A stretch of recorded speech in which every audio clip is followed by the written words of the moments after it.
PodcastOne presents the Steve Austin Show Classics.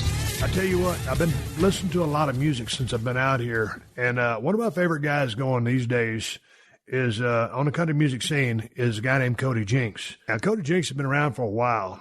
He used to be in like a heavy metal, thrash metal band based out of Dallas, Fort Worth for a while, where he's from. He went out to L.A. for a little bit, and that didn't go so good. And they starved to death, and they were paying dues like we're going to talk about in the podcast. And he headed back to Texas, where he took off for about a year in the music business. And then he started back up playing the stuff he grew up listening to and writing country music songs. Everything he wrote was country.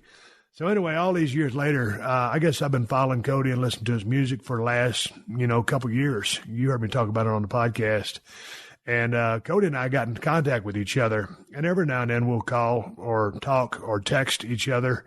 And it's not very often. I don't talk or text with too many people anyway. And Cody's always out there on the road, and he's busy as hell. But I absolutely love his music. And we were talking the other day, and I said, hey, man, you just got 2 albums that just came out. I said, why don't you do my podcast? We can promote the albums, talk, and just shoot the breeze and talk about music. And so that's what we're talking about. And Cody is a real interesting guy. And he's a smart guy, and he's got a good head on his shoulder, and he kind of thinks things out. And he's kind of found a lot of success and been with a few labels, but now running independent again. And, and doing it, people love the way he's doing it, and they love the way he sings his songs and the words in his songs. And that's what I like about him, too. I just love his music. Some bitch can sing a hell of a damn song. And he used to write most of his material. Now he'll collaborate with different artists, some of the guys that you'll hear in the podcast. But the new albums that he's got out right now are on the iTunes Top 100 list. And one of them is called The Wanting, and the other one is called After the Fire. I have both albums, and I love the hell out of both of them. I think The Wanting is actually a little bit higher up on the charts than After the Fire. I like After the Fire better out of the 2 albums, and I love both albums. Also, man, I cut my teeth on Adobe Sessions, and I love I love that album. I love I'm Not the Devil. And man, I really got a kick out of Les Wise. Les Wise to me is one of the best records he's got. Lifers, and Lifers is cool. And Lifers really, to me, had the 2 strongest songs on there was Holy Water and Must Be the Whiskey.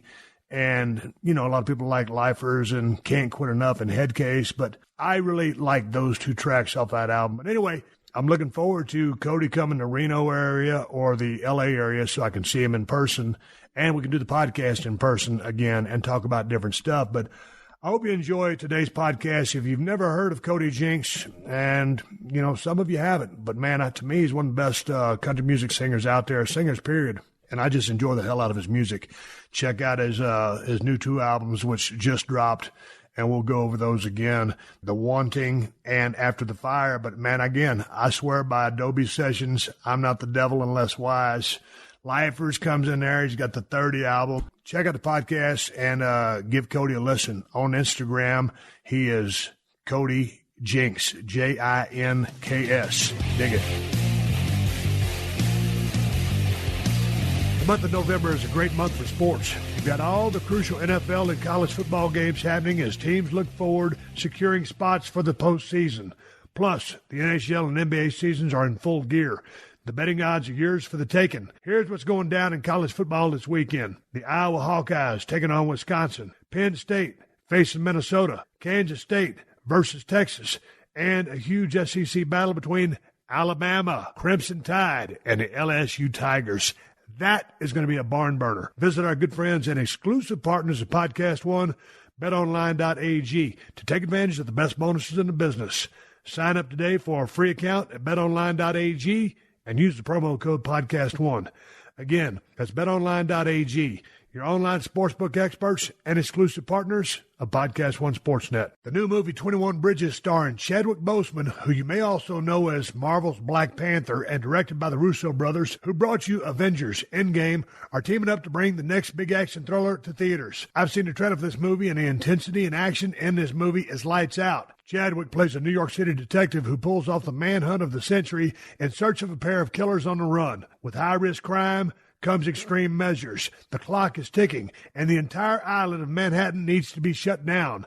That means trains, rivers, tunnels, and all 21 bridges are on complete lockdown. Chadwick has an impressive cast alongside him, including Stephen James, Taylor Kish, J.K. Simmons, and Sienna Miller. You loved watching Chadwick in Black Panther, and you'll absolutely dig watching him own New York as the superhero of the streets. Check out 21 Bridges, only in theaters November 22nd. The Steve Austin Show. The Steve Austin Show. All right, here we go. I got Cody Jinks, one of my favorite country music singers right now on the line. God dang it, Cody, we've been having all kinds of hell getting this podcast going. How are you today? I'm doing good, brother. We're going to get it, though, man. We'll work it out. I've been wanting to talk to you forever. Right? Yeah, between the World Series and football. Last time I talked to you, the Astros were playing the Nationals, and god dang, it was Game 7. I thought the Astros were going to pull it off, and man, I give Washington Nationals so much credit, but I was really cheering for Houston. I imagine being a Texas boy, you were too. I tell you what, I didn't have a dog in the fight. I'm a Texas Rangers fan. So I figured. You know, being from the DFW area, I watched every game of that World Series except one. I missed one of them. And, most of them were pretty spread apart, point wise, except for the first game, I think was a 1-run game. But, I just enjoyed the series, man. Sorry about the Astros, though. Oh, man, I've got a chance to follow you on Instagram at Cody Jinks, and I see you've been throwing out a couple of first pitches to several Major League Baseball games. Are you a baseball fan? Is it something you grew up doing? I love it. I'm just a sports fan. Football is I played football in high school. I wasn't big or strong or fast enough to go to college on it, but I played baseball, and I wasn't good at it, but I still love it. I love baseball. I got to throw out first pitch at Fenway on my birthday this year, so that was super cool. Yeah, I'm a sports fan, but it's baseball and football primarily. Hey, man, I've got a chance to throw out a couple of first balls myself, and it's always fun. But you got a little bit of a pressure on you, and the thing is, you don't get no warm ups because I'd like to sit over on the sidelines, whether it's first base line or third base line, and play catch with one of the guys and kind of get warmed up. All of a sudden, you just kind of been sitting around and said, "Hey, you're up," and you go out there. And hey, I'm Stone Cold Steve Austin. You're Cody Jinks. You're going to throw one in the dirt.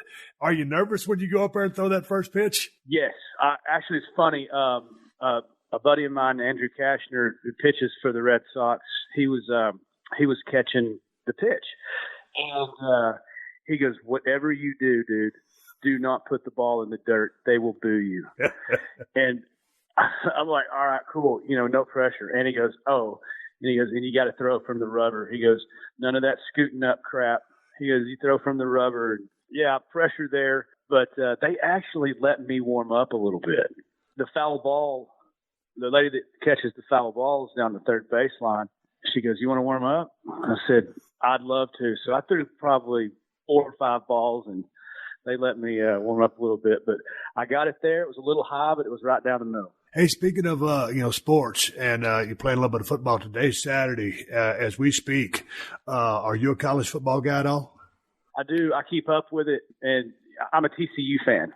Actually, well, hey, your alma mater. Right down the road, North Texas State, yeah. Yes, sir. Yes, sir. So my wife went to Texas Woman, and we lived in Denton, so we keep up with the Mean Green, and TCU's my favorite team. They, being Fort Worth boy, they were the closest college team, and that was back when they were horrible. They were really bad, but it's fun to watch SMU sitting at 15 right now. That hadn't happened in like 30-some years.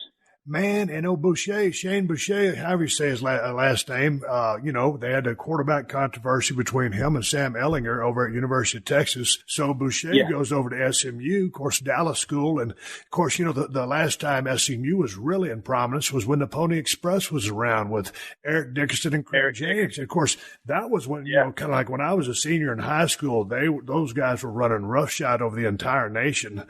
And so to see SMU where it's at now, and TCU with what's his name at the helm, who's coaching them? God dang it, Gary Patterson. He's done an outstanding job over there. North Texas is coming up. We played TCU way back in the day when I was there in 86 and 87.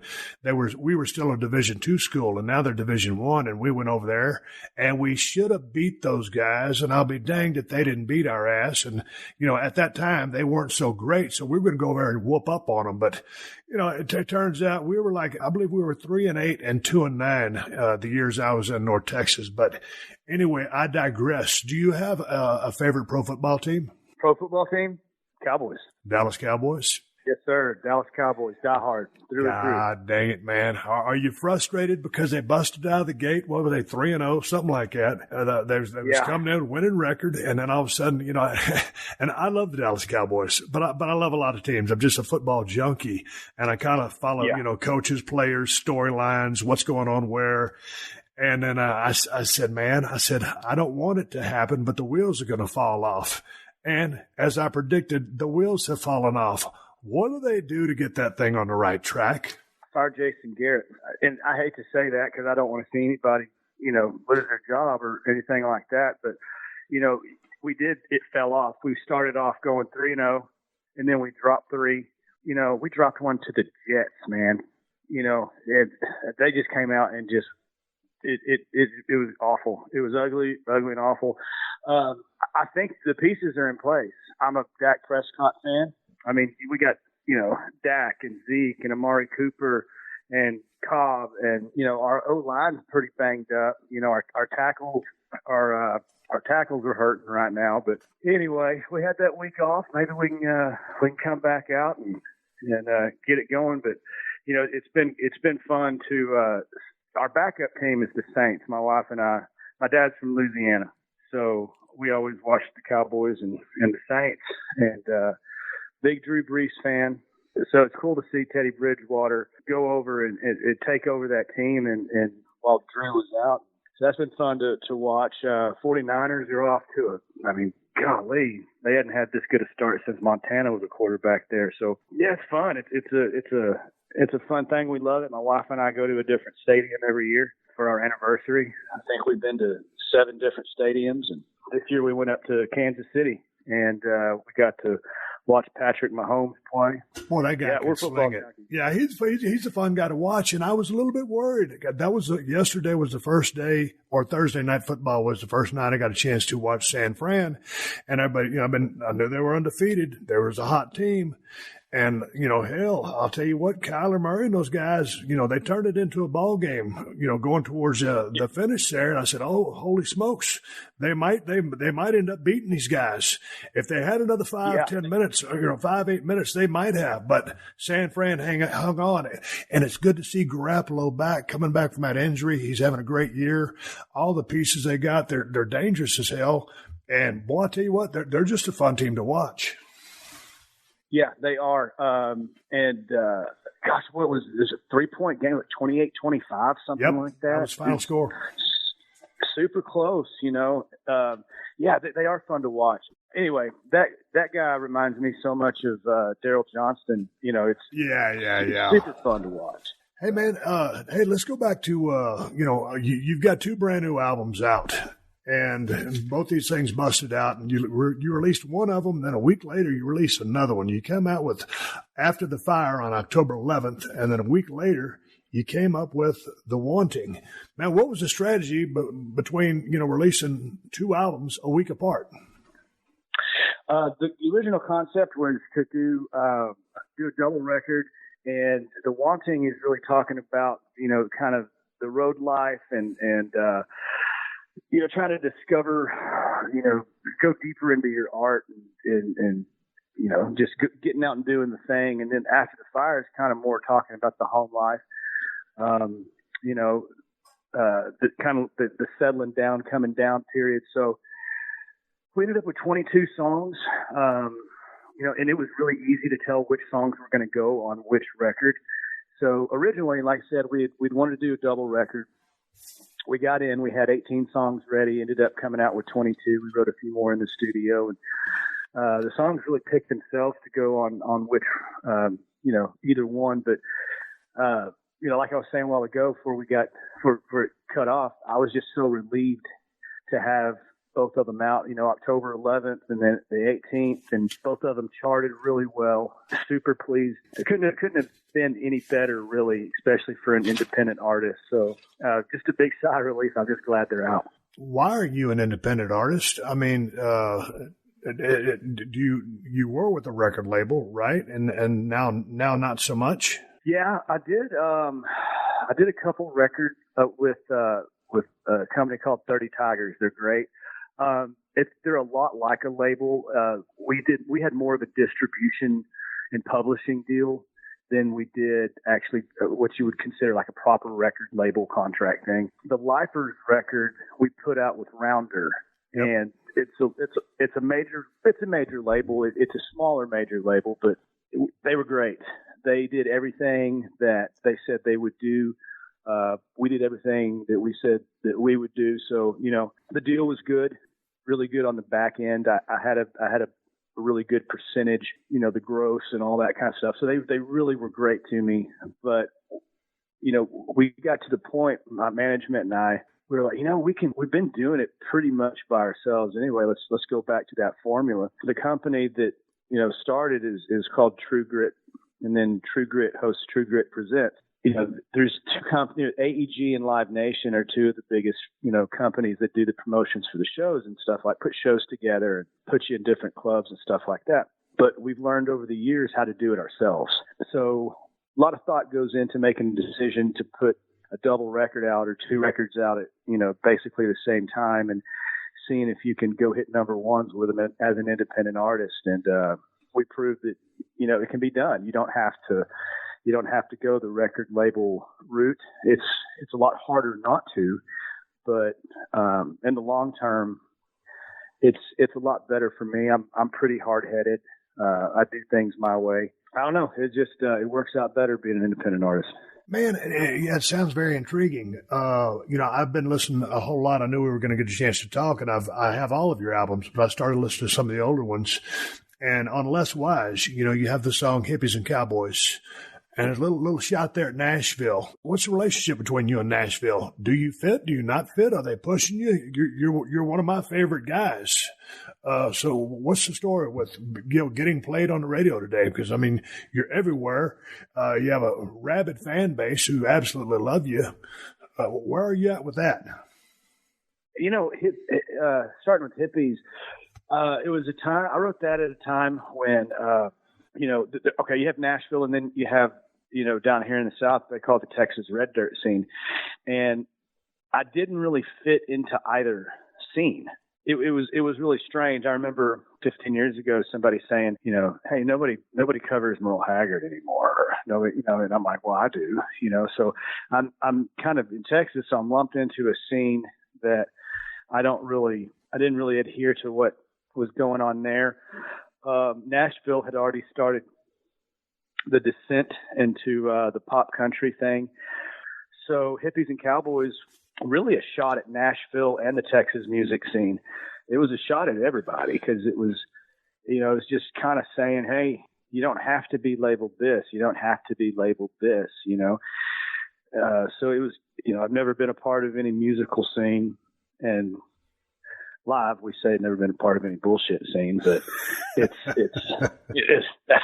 what scenes are, they're bullshit. So, and I ain't just talking Nashville, if you know what I mean. And, right. That was just talking about, any kind of scene club. I never really fit in with any of that. My relationship with Nashville is that there are some great people in Nashville. I spend quite a bit of time in Nashville. We do a lot of finishing up work. I record in El Paso. We've done all the last 4 or 5 records out there, but we do a lot of touch-up work in Nashville. A lot of the people that we work with are out in Nashville. Nashville itself is it's a great town. It's a fun town. It's a great place to go and visit. And I think it's one of the fastest growing big cities in America right now.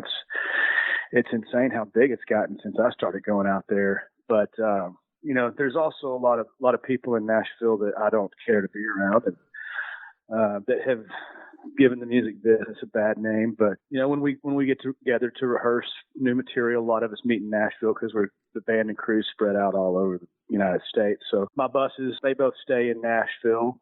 So, we're kind of quasi based out of Nashville because a lot of times getting together for a tour, we just have to fly out there and get together. But I got a lot of friends out there. There's a lot of great people, great songwriters out there. Again, I'm going back to the Les Wise album, and I'm looking at one of the songs that I really enjoy, 65 Days in L.A. And was 65 Days in L.A. written from your days with Unchecked Aggression, or was that a whole completely different endeavor? Oh, that was with Unchecked Aggression. That song. It's going to sound funny. That song makes me laugh. It makes me smile. It was from a perspective of a kid that grew up in a very right wing traditional style upbringing. Going out there when I was, and it was with Unchecked Aggression, but going out there when I was 23 and being from conservative Fort Worth, Texas, and jumping into LA, and it was a culture shock to say the least. But it was 65 days I was out there, and the reason I came home was the whole band was going to move out there because we'd kind of hit a plateau in the DFW area. We were doing really well. We were selling hundreds of tickets a night, which for a fledgling metal band is pretty good in your own home area. But we felt like we had kind of hit our ceiling here, and in the early 2000s nobody was signing thrash bands, so we figured it was sink or swim. Went out to LA, and right before we left, our drummer said he wasn't going, and we had already sold all of our stuff, gotten rid of our apartment, been living in our guitar player's parents' house to save money. We'd already gotten everything lined out, and then he drops that bomb. And we go out to L.A. and discover that LA is the last place you want to be looking for a drummer. Why is that? Because they're so sought after that most of the drummers we would go out there and, audition. There were some really good ones, but, those guys can go make a bunch of money, just for playing a show with somebody. And so they bounce around a lot.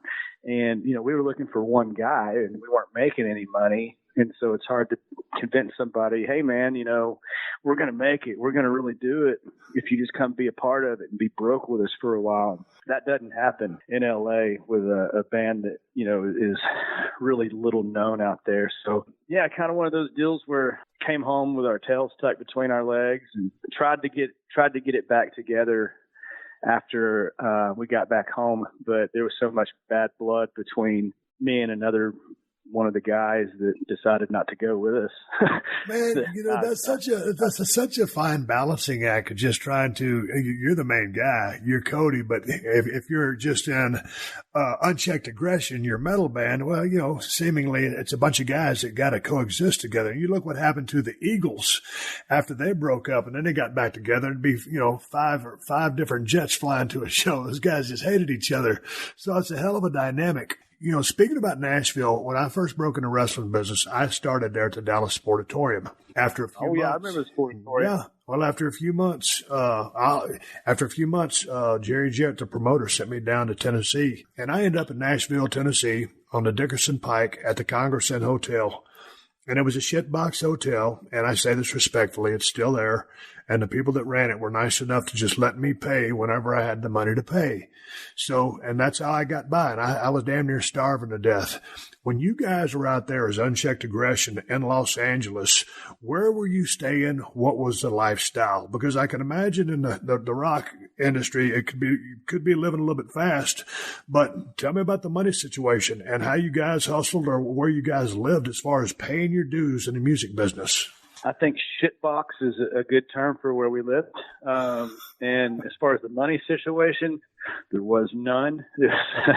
Paying your dues is paying your dues is paying your dues. And I'm a big fan of wrestling, and I've watched a lot of documentaries and some stuff that you've been in, and you guys put in the long hours and the long drives and getting to where you have to get and go perform. And, you and I, the business of both of what we do is very similar in that regard. We were broke. we were living on ramen noodles and Pabst Blue Ribbon. You know, it was you know, the breakfast, lunch, and dinner of champions. It was, you know, you could get a pack of ramen noodles for 16 cents and a 12-pack of PBR for $5.65 at the time. Yeah. So that's what we did. And it was a good day if you had enough hot dog wieners to cut up and put in your ramen. It was a great day if you had a ham sandwich or a real can of soup. But yeah, we lived like that. We lived like that before we got out there. Lived like that for a time after I got back. It's just it's the nature of the game. I wouldn't trade any of it. I thought I enjoyed it. I think, you know, I didn't mean to cut you off, but I think you kind of have to. I remember I was out there starving in Nashville, and it was my birthday, and my mom asked, she goes, "Do you want me to send you some money?" And if she was going to buy me a birthday present, $40 was kind of our limit. And I said, "Mom," I said, "if you could send me $40, I sure would appreciate it, but I wouldn't take no more because then it'd be considered a handout." So anyway, when my mother sent me that $40, I went and got me some groceries and ate for a couple of days. But yeah, talk to me about being forged. Oh yeah, you know, just those are the things that shape you. You like that story about your mom. You know, I have a song called the Mama Song, and dude, that's one of my favorite songs. Yeah, well, you know, I was going to have my truck repossessed. My mom helped me make my truck payment a couple of months, and you know, I'll never forget that. It was, you know, it's funny. I was talking to my wife the other day. Actually, well, the other day, I think it was yesterday. I was talking to her about, you know, I said I miss the grind. I miss like the hunger of being unknown and having to walk into a bar where nobody knows who you are and plug your guitar in and having to earn that crowd, having to earn the people in there. You know, it's different once you've established yourself, your name, you show up and people just know who you are, you know? So you've seen both sides of that coin as well. But what I was saying to her was, you know, I said, I miss just plugging my guitar in and sitting in some shithole bar on a bar stool in a corner playing old George Jones songs. You know, I miss that part of the grind. Everything now is such a show and such a production. You know, we're rolling around with 14 guys on 2 buses. You know, it's everywhere we go. It's a big show, and everything's choreographed. Everything's timed perfectly. Everything, you know, it's there's no more of that. Well, I was in San Antonio last night. And tomorrow night I have to haul ass to Amarillo. You get up hungover and have to drive by yourself, and then get there and play, and get up and be hungover again, and make your way back to Dallas. You know, it's kind of things like that, you know, things that I used to do, things like, you know, you used to do. And then all of a sudden you're riding around in tour buses and airplanes everywhere. And you think, gosh, man, it was easier when I was just broke. You know, it kind of was. And then we used to always say to each other, God dang, man, I can't believe we're getting paid to do this. It all sounds good. You say it every now and then because you are lucky. You're having so much fun. But at the end of the day, it is a business. And to your point, I watched a show of you guys. Well, I've seen you over at Lukenbach just sitting down. I used to live 7 miles from Lukenbach. Or that show down there in Tampa with Unchecked Aggression, just a small show. I remember being suplexed in Chevrolet dealerships there in Dallas, Texas. And it's like you said, man, you go into a room and you just plug your guitar in. You got to earn that room. You got to earn that respect. And now with the notoriety, the fame that you have now, the reputation, it's living up to the expectations or exceeding the expectations and not falling short. It's the same, but it's different. It goes back to it's the grind. Yeah. No, you're very right. You know, in saying, you know, you remember being suplexed in car dealerships in Dallas. You know, I remember playing in grocery stores in Dallas. You know, like that was who gave us some money to go play, you know, playing in a grocery store. And people walk by you and look at you like, why the hell are you playing in a grocery store? Because I'm grinding it out, man. You're listening to another classic episode of The Steve Austin Show, only on PodcastOne. This is the Steve Austin Show. Hey, tell me about the Mama Song, because just the way that song starts off with that drum beat, and it just kicks in, and just It just reminds me so much of everything that my mom was to me. When you say in the song that you picked up your pen and you wrote her a letter, are you really not a phone guy, or did you really write your mother? I am. I did. I'm not a big phone guy. And after the advent of cell phones, because when I first started doing this, we didn't have cell phones or anything like that. But after I was older and got on the road, Mom would, she calls every show, but, sitting there thinking about my mom and thinking about, after this, she had already kind of helped me out, get me back on my feet. After I got home from California, I was sitting there and, thinking about her and thinking about the journey. And my mom and dad were always very supportive. That's one thing that, I can't say I had to fight them on it or to play. I was playing bars when I was in high school, so they were always really cool about that. But I sat down, to write my mom and, kind of just to pay homage to her helping me. And she texts now. We text back and forth, but back then you didn't have text. And she texts me before every show. And, you wouldn't believe, man, how many times people have walked up to me and said, I danced to that song with my mom at my wedding, or, we just lost my mom and we played that song at her funeral, or, that hits a lot of, cause I'm a mama's boy, always have been, love my mom. But yeah, it's just saying thank you for, raising my father's son was not the easiest thing she's ever done. You know what I'm saying? Hey, what kind of kid were you? I'm awkwardly shy, which is strange because I'm an entertainer, but I was always awkwardly shy. My dad was very, very strict. Dad was a pretty tough dude to live with. At home, it was usually on your toes. It was kind of one of those, I grew up in a speak when spoken to type of household. Well, my dad, good dude. Talked to him last night. He was my best man at my wedding, but he was a tough MFer. And so when I got to school, that's when I got to let all the stuff out. So I was a clown. I was funny. I was painfully shy. So I knew I could control the situation by making people laugh or entertaining them in some sort of way.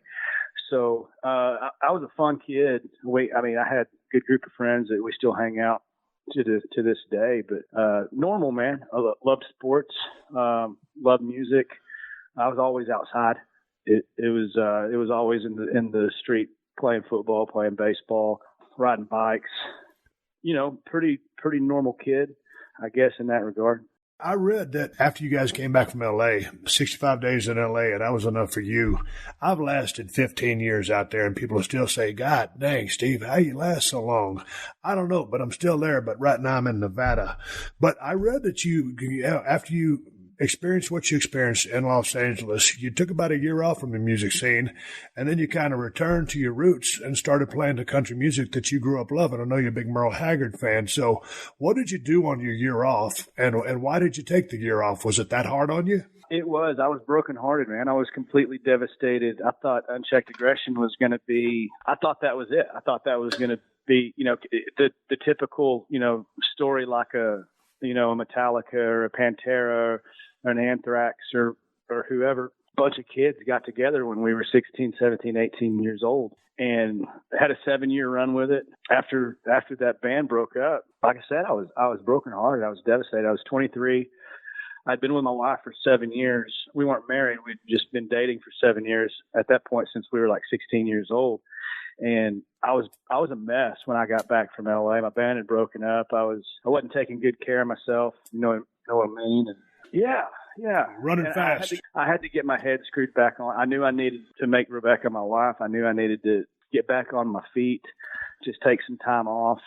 So I got a job waiting tables at a Bennigan's and working the door at a bar in the Fort Worth Stockyards called the White Elephant Saloon. And didn't really mean to start writing country songs. I sold my heavy metal equipment. I still have my guitar that I play, but I sold my amplifier, my Mesa Boogie and my, big Marshall stack and, the big loud stuff. And I bought me an acoustic. And at that point, I hadn't played an acoustic in 6 or 7 years. I had this little one-room efficiency apartment, and I lived by myself. My wife was about to graduate college at that time, and everything I was writing came out country.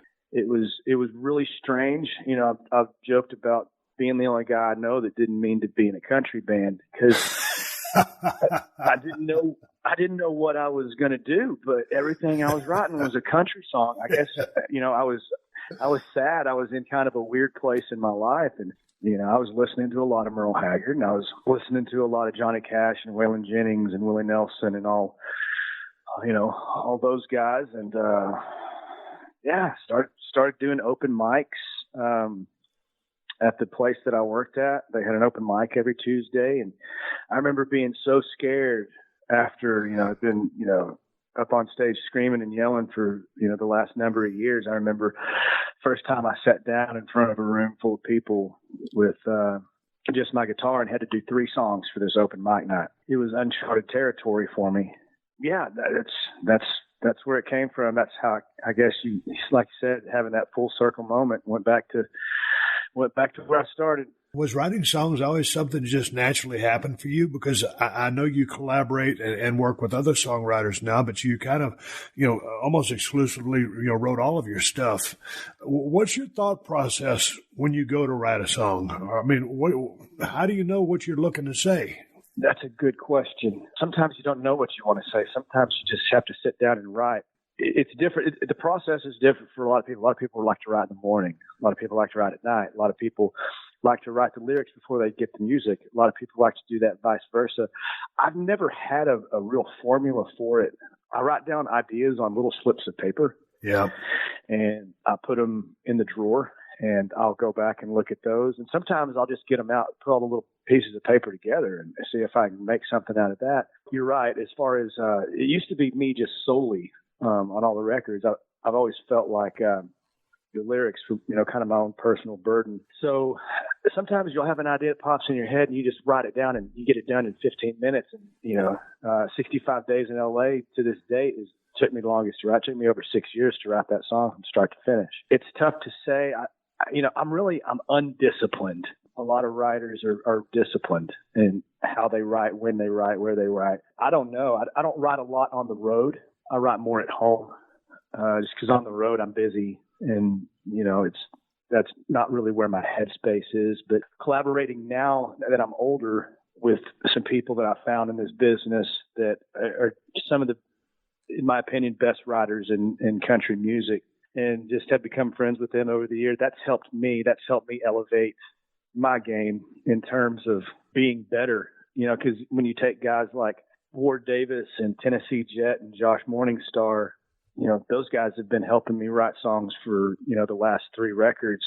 Those guys, in my opinion, are better writers than I am. So kind of one of those deals, surround yourself with good people after you find good people. And I guess I'm old enough now to have been doing it long enough to have found those good people. You've told a story a few times, but to my crowd, which might not have sampled some of your music as much as I have or listened to as many interviews, there's a song on the Adobe Sessions album called Loud and Heavy.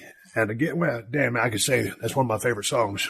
They're all my favorite songs. Tell the story about how that song was born, just because it's a great story. It is a great story. It's one of my favorites. It was my son's 2nd birthday. He's now 7. So we go back about 5 years, and his mama was at work. His sister was in daycare. Well, she might have been in kindergarten at that time. I don't know. She was at daycare or kindergarten. So it was just me and the boys, and it was his 2nd birthday. And, well, I guess my daughter was he's June baby. So she was at daycare, and it was just me and the boy, and it was a rainy day, real cloudy, overcast, stuff like that. I said, son, what do you want to do? I said, what do you want to do for your birthday? We're going to have we've always called it a dude day when it's just me and him. Yeah. we got a dude day. What do you want to do on your birthday? He said, I want to go see tractors. Okay, cool. There's a tractor supply company there in Denton right down the road. I said, we'll go see some tractors. He wanted to just go sit on tractors. And, we were on our way, and the bottom fell off, man. Bottom fell out. It was just pouring on us, just thunder, just rumbling. And I just looked back at him. He was sitting in the car seat behind me, and I just looked back at him. I said, "Son, there's some loud thunder and some heavy rain." And he's back there, a little 2-year-old just kicking his feet in his car seat. He just starts going, "Loud thunder, heavy rain. Loud thunder, heavy rain." And I'm like, well, cool. I'm about to rip my kid off. So I grabbed my voice recorder on my cell phone, and I sang that line just like I always still sing it, just like it starts the song, and just grabbed my phone, hit record, and just went, "Loud thunder, heavy rain." Stopped the recording. We went, and he sat on some tractors and got his fill after it stopped raining, and took him home. He started playing, and I grabbed my guitar and sat there and wrote that whole damn song. And it happened just like that from an idea from your son. That's it, yeah. And, it's funny because I gave him half the publishing on that song. So, I think he made $30,000 off that song this year. Kid's having a pretty good year. He doesn't know. I got to ask you about one more song, and then we'll move along and talk about something else before we wrap this thing up. But when I first got the Adobe Sessions album, it's been a couple years, but when I first got it, I don't hear really well. I tell everybody that, and it's true. But I was listening to David. I said, man, this song's got a real catchy hook to it. But, man, the stuff, it sounds sad as hell, but I love the song.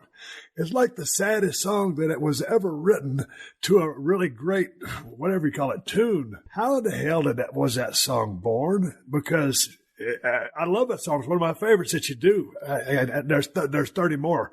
How did David come to be? I mean, it's a tragic song. David, for me, was an absolute exercise in, I write mostly first person. I don't write it. There's very, very few songs that I write third person.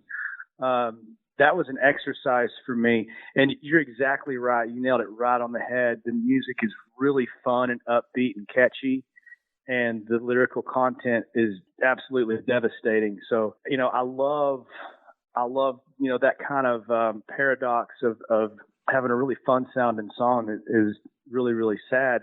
I'm a big Chris Knight fan. And I don't know if you know who Chris Knight is. He's a Kentucky boy.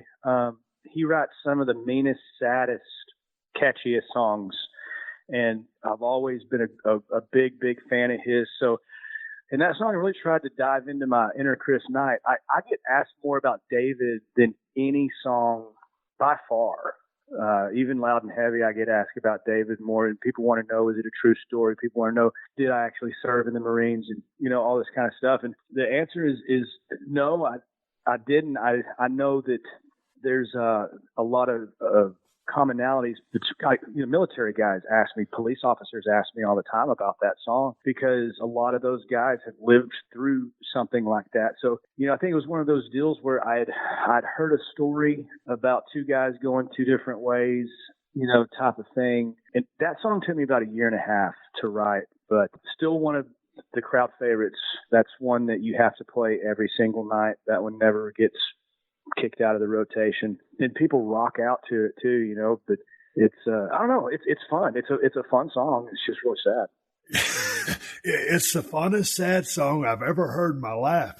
When you're in the middle of writing a song, if that one took you a year and a half or that other one took you 6 years, when you're in the middle of something, you ever say to somebody, hey man, I got this song, maybe you could help me out? Or do you keep it to yourself because you want to finish yourself? How do you balance that?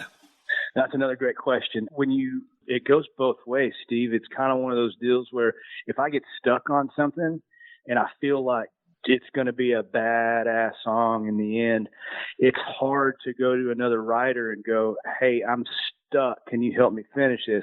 Now, you have to think to yourself that this writer is going to help make this song better. And the way it goes is, and people do that with me too. I'll throw you an idea. If it doesn't work, it doesn't work. And the writers that I trust, that I feel like are all really, really good writers, that's the way we all approach it as well. It's, it's your A material. So whenever you're throwing somebody your A material, it's kind of a vulnerable situation. Writing it's a really personal thing. So it goes both ways. If somebody gives me some of their A material and I know they're not holding back, I feel like it's my job to help make that song better. A prime example is, there's a song off of the new record called Tell 'Em What It's Like. And it's a song that I had started writing for my wife, because there's a really ugly side to living with somebody that does what I do for a living. And, you know, in terms of, you know, me coming home and having been on the road, and I'm moody and I just want to be left alone, and, you know, but you got a wife to take care of and kiddos to take care of and stuff like that.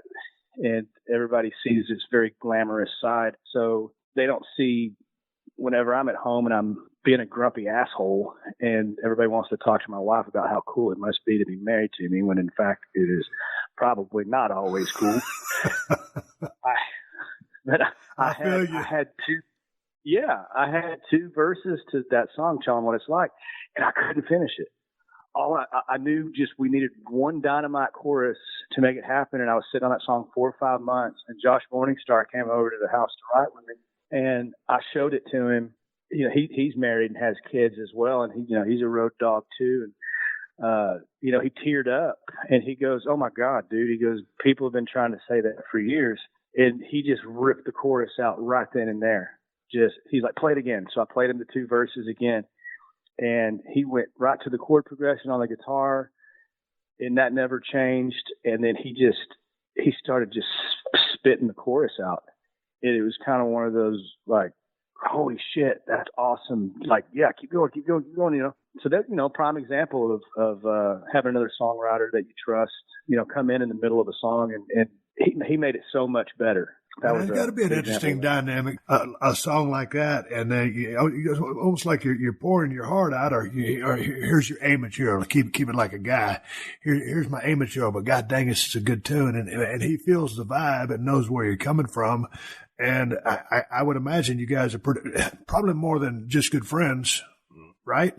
Yeah, or not more than business partners, but really good friends to be able to share something like that. Or is it purely business? No, not at all. Like I was saying a while ago, you know, writing is really a personal thing. You know, the people that I choose to write with, I've been writing with, you know, for years now, and we know each other like very well. You know, we've gone through births and divorces, and, you know, good shows and bad shows together, being broke down on the side of the road together. So you do create that bond. And when if I go to one of those guys or girls and say, "Hey, this is where I'm at," they've known me well enough to know how to write for me.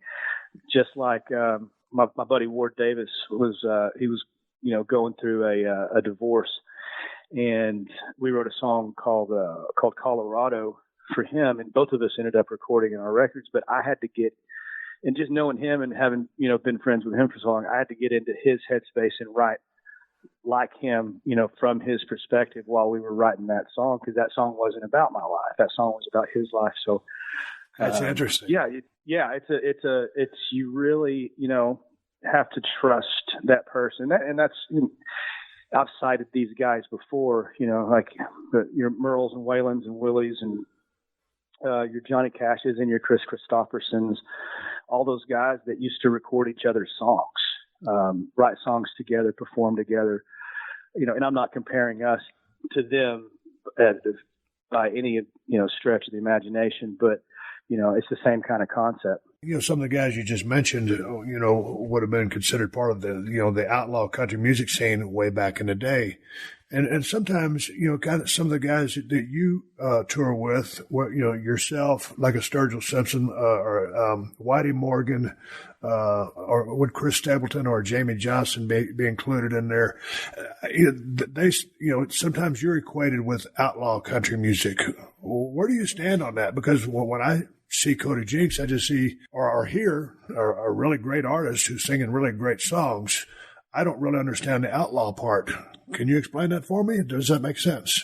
No, you know, that's something that I get asked quite a bit. I have a kind of a joke when people ask me that. You know, it's not a funny joke; it's a dad joke. But you know, it's like, I'm not an outlaw, man. You know, I pay taxes. I don't. It's not like I'm. You know, I mean, when Waylon was running around, you know, with the Hells Angels, like that's outlaw shit. You know, like the term outlaw, you know, it's more of a it's more of a, screw the establishment. I'm going to do it my way. Like I was saying a while ago about the whole record label thing. It's more just a mindset of, hey, I don't give a damn. And if you don't want to give me the money to make this record because it's not what you think it should be, I think it's what it should be because it's mine. And I'm an artist. I'm not a dancing monkey that a record label goes and gives songs to and says, sing these songs and sing them like this. And, have A&R people telling you how to dress and, things of that nature. So, to me, I think just the terminology of it is just somebody that just goes against, the norm, and like you're saying, some of the guys you brought up, Whitey Morgan. Whitey and I have been friends and been playing together for years and years. And, at the time that he was really hitting the road hard and not well known, I was hitting the road hard, not well known. We were crisscrossing the country. We were really kind of the only two that were doing it that way, like Sturgill and Chris Stapleton, who I'm both absolutely love, and Jamie, which, Jamie's become a really good friend over the years. Those guys had record labels. Gotcha. And if we did, it was something really, little mom and pop type of thing. So, in my opinion, and this it's not a slight on anybody because I love all the guys you just named. Me and Whitey were really the first ones to kind of come back and do it the way we're doing it. And I'm proud of that. Whitey and I have a lot of miles together. Whitey and I started touring together. We were such assholes that neither one of us wanted to even like each other. We're two different. It's true. We didn't at the time that we met. We were both still so broke and so, sleeping in, vans and truck stops and eating beanie weenies. And, the only two guys that I knew at the time that were doing what we were doing, crisscrossing the United States, zero support, zero, putting our own tours together, doing everything, in-house. And so we were both grumpy and we played 2 or 3 shows together, and we had the same manager. Whitey had been with him for about a year. His name's Arthur Penhollow. We're both still with him. Whitey had been with Arthur for about a year, and I just signed on with Arthur. He put us together for 2 or 3 shows to see if it worked, and we never really spoke. I think we both understood from a business aspect that the shows were working well, but we didn't really care to get to know the other guy, So they decided to put us on about a month-long tour together, or a couple-month tour, something like that. And we get like 3 weeks into this tour, and Whitey and I still really haven't said anything. And it was one of those days where I can't remember if he was having a hard day or I was having a hard day or whatever. But it was kind of one of those deals where it's like, hey, man, you want to go get a beer? Yeah. Let's go get a beer. So we went and sat down and had a beer finally and got to know each other a little bit. And the rest is history. We're pretty good buddies these days. Man, that's good to hear. Did you hear my alarm just kick in a while ago? That was reminding me to eat. I'm back in my get in shape routine, and my alarm is set to Cody Jinks. Oh, is it really? Okay. I heard something. I didn't know what it was. No, it's what else is new. Yeah. California's still on fire. Oh, yeah. Okay. California's still on fire. Before we wrap up, you talked about coming off the road, and, Daddy's a little tired, and he's, been doing his thing, and you're a little grumpy at the house until you get settled in. And so, they're kind of doing without you while you're doing on the road and trying to take care of everything. How is life on the road? I imagine it's a tad bit slower than it was back in the day, but when you start stringing those dates together, life on the road can be rough. How do you deal with it? It is. Obviously, it's not. The hours aren't as long anymore. I don't drive anymore. I've driven myself across the country several times. Now, I'm not qualified to drive a tour bus, so I let professional people do that. But it's really, really different than it used to be. My routine is so strange whenever I'm on the road. When I'm on the road, I'm up until 3, 4 o'clock in the morning because I don't get done working until, 11, 12. And then, so you just, you go get back up on the bus after the show and usually have a couple beers with some of the other guys from the other bands you play with. And then, I go to bed, I sleep late. I sleep a lot on the road. I sleep probably 12, 13 hours a day on the road, just breaking it up between sleeping and then naps and things of that nature, because it's really mentally stressful. So much going on. There's always people pulling at you from one way or the other. You need to talk to this person or talk to this promoter or go beat this group of fans, or, it's a job. It's pretty grueling whenever you're out there, 5, 6 weeks at a time. And we're older now. We try not to do that, do those longest stretches anymore, because most of us have kids, younger kids. So, it's life on the road. It's strange. My wife and I say going through re-entry is difficult after I've been gone for a couple months, and I come home and there's actually rules again, because when I come home, I'm not the boss. When I come home, yeah. Oh, you got to figure it out now, huh? Yeah, it took me a while, but when I'm on the road, I'm the boss. I do whatever I want to do whenever I want to do it. In real life isn't that way. And so she says, the re-entry period is usually the toughest, the first few days after I get home, but then I'm usually pretty good. Yeah, but they are, because, man, when you're on the road, like I used to be, and you're doing your own thing, you're on your own schedule. Well, those three in your case are, they're on their schedule, while Dad's gone. They're doing their thing, and all of a sudden it's the clash of schedules, and things get worked back in. It's like you said, it's the reentry, but it's weird. And it is. It's strange. It's like you're the odd man out. They get on their schedule, and it's almost like when you get home, you screw everything up. Mm-hmm. Because, my kids look at it like, Dad's home. It's happy, fun time, play. We're going to eat candy, and, I'm going to let them do whatever they want to do. And my wife's like, we have a freaking routine, dude, and I come home and kids totally screw everything up. Before we get off the air here, again, I'm on my Les Wise album, Wake Up Becky. Obviously, you wrote that for your wife? Yeah, that one, it's funny to joke about now, but it was one of those, I wrote that song a long time ago. It was one of those nights I was on the road by myself, and I tried to call her, and she wasn't answering the phone, and my mind started getting the best of me. So my mind went to the worst. It's like, oh God, she's had enough. She's not at the house anymore. She's done with this. All these things, and I start thinking about the worst. Well, I get to where I'm going that night, stop, sleep, wake up the next morning. She called me back, and I'm like, where were you at? She was like, I was asleep. She's like, and I was like, oh. I was like, so you're good? She was like, yeah, I'm good. I was like, I get the house. She's like, yeah, what do you think I'm going to be, I'm like, I thought you left. It's so interesting. Hell, 50 of your songs I've lived and done. And when I listen to you sing about them, I'm like, yeah, man, he gets it. I've been there too.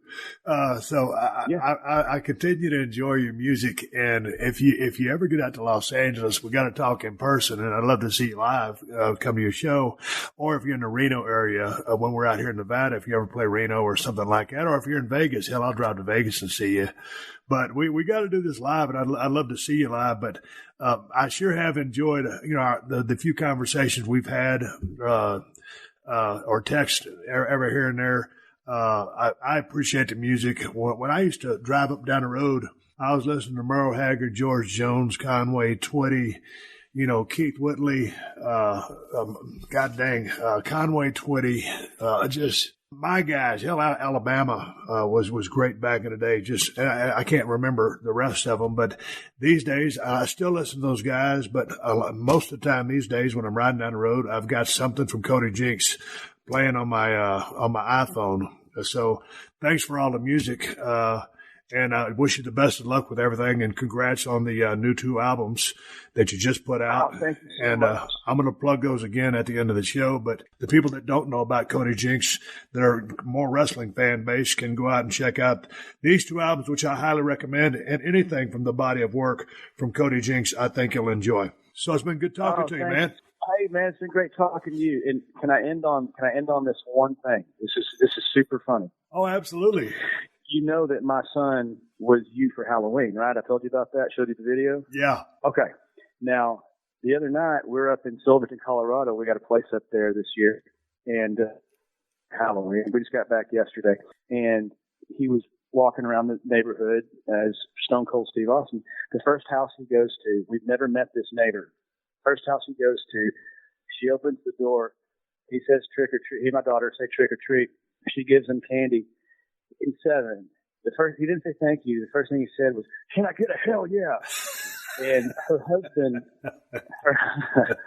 husband was standing behind her, and he goes, "Hell yeah, Stone Cold!" And she started laughing. He started laughing. I was laughing.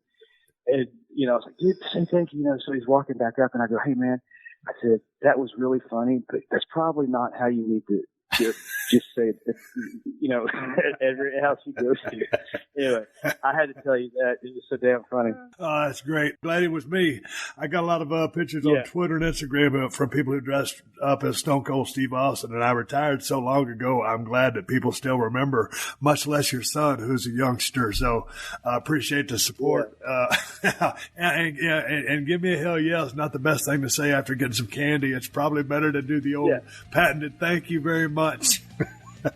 Yeah. It was funny on that one. We went to thank you after that, but it was good. But hey, thank you for your time. I appreciate being on with you. Likewise, been a fan of yours for a long time. I play Reno, Vegas, LA, all that. Whenever I make it out that way, I'll let you know. Absolutely. Sounds good, Cody. All right, Steve. Thanks, man. Have a good rest of the day. This has been a Podcast One production. Download new episodes of The Steve Austin Show every Tuesday at PodcastOne.com. That's PodcastOne.com.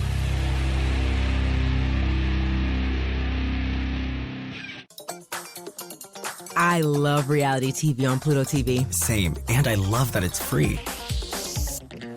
It gives me the freedom to watch Bravo's Real Housewives Vault channel. I'm totally free to watch Bad Girls Club. I'm free for Jersey Shore. Love and Hip Hop, I'm free all day. Survivor, I'm free all night. With hundreds of free reality shows, you are totally free to watch what you love on Pluto TV. Pluto TV. Stream now, pay never. Hi, we're the Nemeth Bros. I'm Nick, and he's Ryan, and I'm a 20-plus year pro wrestling veteran, amateur comedian, F-list actor, wannabe lawyer, and once ate a 96-ounce steak, and we have a new podcast because we finally got some time on our plate called the Nemeth Bros. The Nemeth Bros. Hey, Nick, what is this podcast about? This podcast is going to be about stories from the road for the past 20-plus years of my pro wrestling career, winning world championships, injuries, everything in between that you can think of. Stories about you and I putting together a comedy tour, you and I doing skits, me being an F-list actor, on-set stuff, and of course, Q&A, answered questions in depth from the fans who want to hear them the most. Hey, what if I want to have special guests on that are like famous comedians or showbiz types? There's no rules. This is America. Bring them in. Hey, if we're bragging about accomplishments, I have been an extra on Jimmy Kimmel Live 27 times. Follow, rate, and review the Nemeth Bros podcast at Apple Podcasts, Spotify, or wherever you listen to podcasts. The Nemeth Bros.